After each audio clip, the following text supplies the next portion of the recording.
Բաքվի բանտից ուղարկած 11 րոպեանոց ձայնագրությամբ Արցախի նախկին պետնախարար Ռուբեն Վարդանյանը կոչ է անում երբեք չհուսալքվել։ Ես լավ վիճակում եմ, ամուր եմ, առողջությունս նորմալ է, ինքս ինձ հետ հաշտ եմ ու ոգով ուժեղ, ինչպես երբեք։ Հացադուլի 15-րդ օրը մարտի 5-ին է ձայնագրվել Վարդանյանի ուղերձը։ Սա բողոք է ընդդեմ գործընթացի, ընդդեմ նրա, թե ինչպես է իրականացվում այս դատական պրոցեսը։ Երկու նախադասություն է հաճախ կրկնում պատանդարված հայ գործիչը. շնորհակալ եմ, ներողություն եմ խնդրում։ Շնորհակալ է իր համար աղոթողներին, իրեն աջակցողներին, նաև մարդկային կերպարանքը չկորցրած ադրբեջանցիներին, ներողություն է խնդրում հարազատներից։ Ես գիտակցել եմ ինչի եմ գնում, պատրաստ եմ եղել եւ պատրաստ եմ ավելի վատ պայմանների։ Ես զոհ չեմ, ինձ պետք չէ խղճալ, քանի որ սա գիտակցված որոշում է։ Ռուբեն Վարդանյանը պահանջում է լրատվամիջոցների, միջազգային դիտորդների առաջ բաց դատավարություն, նկատում, որ սա ամբողջ հայության դատավարությունն է։ Ինձ մեղադրում են ամեն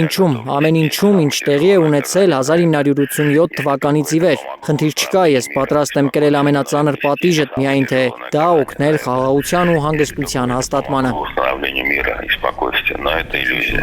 Զգացական այս ուղերձում Վարդանյանը շեշտում է, չարին երբեք չի կարելի չարությամբ պատասխանել։ Նա դրանից մեծանում է եւ ավելի ու ավելի ուժեղ դառնում։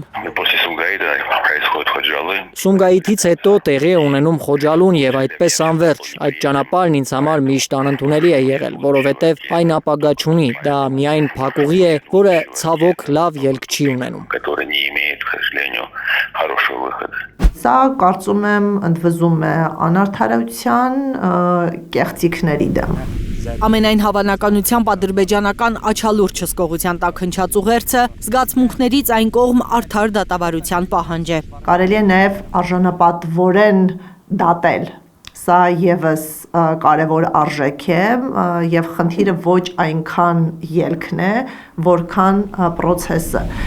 Միեդում հայ գերիների շահերի ներկայացուցիչ Սիրանուշ Սահակյանն ընդգծում է Արցախի նախկին պետնախարարի եւ 15 հայ ռազմագերիների գործերի անջատումը եւս մեկ անգամ աղճատում է իրականությունը։ Դատավարությունների անջատումը ունի փաստական հիմքեր։ Եթե անձի մեղադրանքի հիմքում դրված են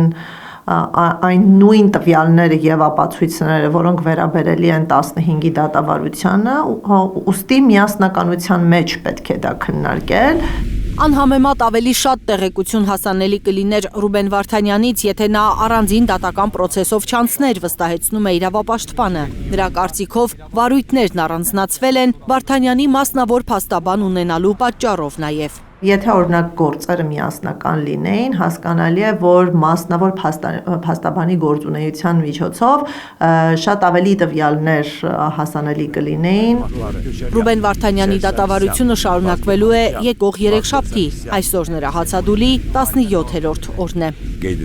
Լիլիթ Խալաթյան, Աշոտ Մնոյան, Արմեն Ապրեսյան, Հայլուր։